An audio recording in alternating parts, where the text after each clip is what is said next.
PDP लोगों की मुजरिम जमात है। जम्मू कश्मीर की तबाही के लिए पीडीपी जिम्मेदार है। इन बातों का इजहार एमएलए तहगाम मीर सैफुल्लाह ने आज किया। उन्होंने कहा कि जम्मू कश्मीर की जो तबाही हुई है उसके लिए पीडीपी जिम्मेदार है, और साथ में उन्होंने कहा कि जो उन्होंने नेशनल कॉन्फ्रेंस में अवाम के साथ वादे किए हैं 5 साल के अंदर तमाम वादे वफा होंगे। पीडीपी को मेरे ख्याल में हक ही नहीं बनता है कोई अपोजिशन करने का, उनको कोई राइट नहीं बनता है। वो लोग मुजरिम हैं, लोगों के, जम्मू कश्मीर के लोगों के वो मुजरिम हैं। उनको एहसास होना चाहिए अपनी गलतियों का। बीजेपी ने जो पॉलिसी यहाँ इख्तियार की हुई है, तो लोगों को तंग करने की, परेशान करने की, जो बिल्डोज़र चलाने की, लोगों के घर ढहने की, जो लोगों के घर वो उड़ाते हैं, डिमोलिश करते हैं, उस चीज़ से उनको बाज आना चाहिए, बाज आना चाहिए।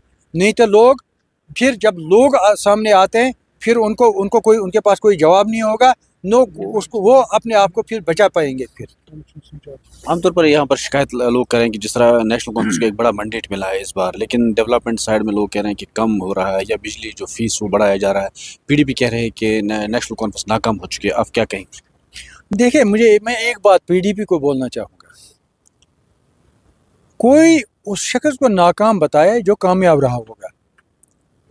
पीडीपी वो जमात है जिसकी नाकामियाँ ही नाकामियाँ हैं।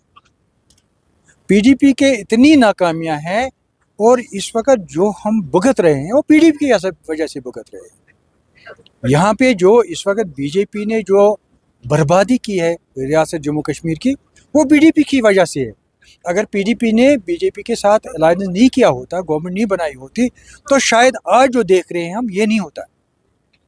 हमारा सब कुछ छिन गया यहाँ से। 300 स्पेशल स्टेटस ख़त्म हुआ, हमारा 370 ख़त्म हुआ, 35A ख़त्म हुआ।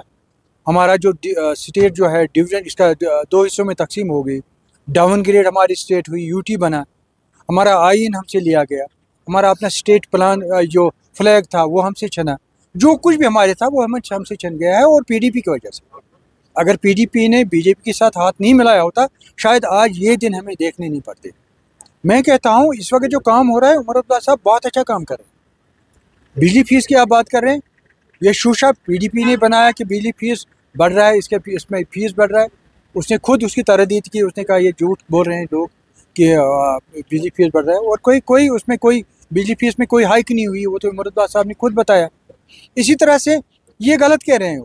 मुझे लगता है जो हमारा इलेक्शन एजेंडा रहा है, हमारी गवर्नमेंट उस इलेक्शन एजेंडे पर काम कर रही है बाज़ाब्ता तौर।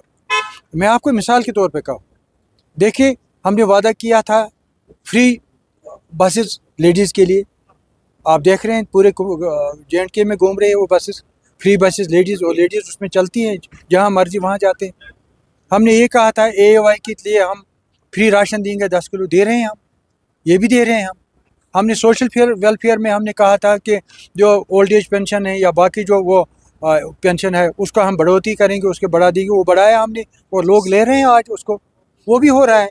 मतलब आहिस्ता आहिस्ता से एक एक काम हो रहा है। अब बहुत कम रह गया, हमारा बहुत कम रह गया। अब गैस सिलेंडर की बात है, जो नाच रहे हैं, घूम रहे हैं, बोल रहे हैं नहीं हो रहा है, वो भी होगा।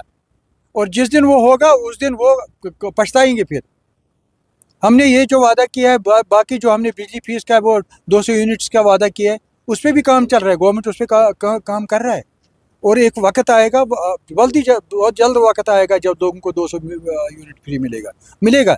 जो हमने इलेक्शन एजेंडा लोगों के सामने रखा है, जो हमने वादा किया है लोगों के साथ, हम एक एक करके उस इलेक्शन एजेंडा को पूरा करेंगे और वादे पूरे करेंगे। लोगों को इस बारे में परेशान होने की कोई ज़रूरत नहीं है। हाँ, थोड़ा टाइम लगता है, इसमें टाइम लगता है। आहिस्ता से इसके लिए, जब कोई काम करना होता है उसके लिए पैसे चाहिए, उसके लिए फंड्स चाहिए, फंड्स अरेंज करना पड़ता है, पैसे अरेंज करता है, उसमें थोड़ा टाइम लगता है। लेकिन हमारा है, लोगों के साथ वादा है, वो वादा पूरा हम करेंगे।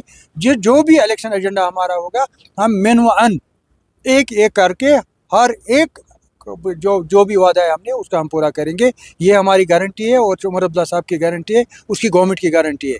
बाकी जो पीडीपी को मेरे ख्याल में हक ही नहीं बनता है कोई अपोजिशन करने का, उनको कोई राइट नहीं बनता है। वो लोग मुजरिम हैं, लोगों के, जम्मू कश्मीर के लोगों के वो मुजरिम हैं। उनको एहसास होना चाहिए अपनी गलतियों का, उनको एहसास होना चाहिए। वो बड़गाम के लिए नाच रहे हैं, वो बड़गाम लोगों ने नहीं जीता है। उनको एहसास होना चाहिए। वो बड़गाम के लिए नाच रहे हैं, वो बड़गाम लोगों ने नहीं जीता है। उनको गलतफहमी है बडगाम की सीट उन लोगों ने जीती है। वो सब लोग एक साथ मिले हैं तब जाके उनको, और हमारी मैनेजमेंट में थोड़ी कमज़ोरी रही, हम लेट आ गए फील्ड में। अगर 10 दिन पहले हम आते फील्ड में बडगाम में तो हम 10,000 वोटों से हमने जीती होती वो सीट। पीडीपी की तो वहाँ तो कोई औकात ही नहीं थी उसके। वो पीडीपी भूल जाए, वो बडगाम की सीट वो उनकी नहीं है, उन्होंने नहीं ली है। वो कुछ एजेंसीज और कुछ पार्टीज एक साथ मिले हैं, उन्होंने बर वक्त काम किया है वहाँ पे, जिस वजह से शायद वो पीडीपी की सीट हमारे हाथ में नहीं रही। अगर हम 10 दिन 15 दिन पहले फील्ड में आए होते तो बात ही नहीं थी उनकी। पीडीपी कहाँ की बात है, किसकी बात कर रहे हैं आप? और उनको चाहिए वो पहले अपनी गलतियों के बारे में सोचें। वो पहले ये सोचें कि हमने लोगों के साथ जो धोखा किया है, दगा किया है, जो लोगों को तकलीफ पहुँचाए, उसके लिए उनको लोगों से माफ़ी मांगना चाहिए पीडीपी को। ये मैं आपको कहना।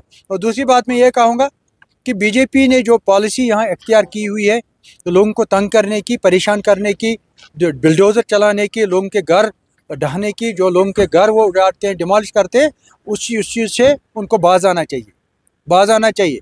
नहीं तो लोग फिर जब लोग सामने आते हैं फिर उनके पास कोई जवाब नहीं होगा। उसको वो अपने आप को फिर बचा पाएंगे। फिर बाहर कुछ लोगों को सताया जा रहा है, लोग कह रहे हैं कि उस पर आप सरकार से बात उठाएंगे। बिल्कुल, मैंने पिछली बार भी एक स्टेटमेंट दिया और हमारे बहुत सारे एमएलएज ने भी दिया। इवन चीफ मिनिस्टर साहब ने, जो हमने परसों वर्किंग कमेटी मीटिंग की, पार्टी की वर्किंग कमेटी, वहाँ भी हमने रेजोल्यूशन पास की। रेजोल्यूशन में हमने कहा कि रियासत से बाहर हिंदुस्तान के अंदर जो हमारे बिजनेसमैन हैं, जो हमारे स्टूडेंट्स हैं, जो हमारे और लोग हैं जो वहाँ पे काम करते हैं हिंदुस्तान के अंदर, उनकी जो हिरासमेंट की जा रही है, उनको जो सताया जा रहा है, उनको जो परेशान किया जा रहा है, हमने इसको जो हमारा ये प्राइम मिनिस्टर ऑफ इंडिया है उससे रिक्वेस्ट की, होम मिनिस्टर से रिक्वेस्ट की कि उनको ये बंद कर दीजिए। जो लोग इसमें मुलविस है उनको सज़ा दे दीजिए, उनको गिरफ्तार कर लीजिए, ताकि हमारे लोग जो बाहर हिंदुस्तान की मुख्तलिफ रियासतों में हैं उनको इस किस्म की कोई हरासमेंट का सामना ना करना पड़े।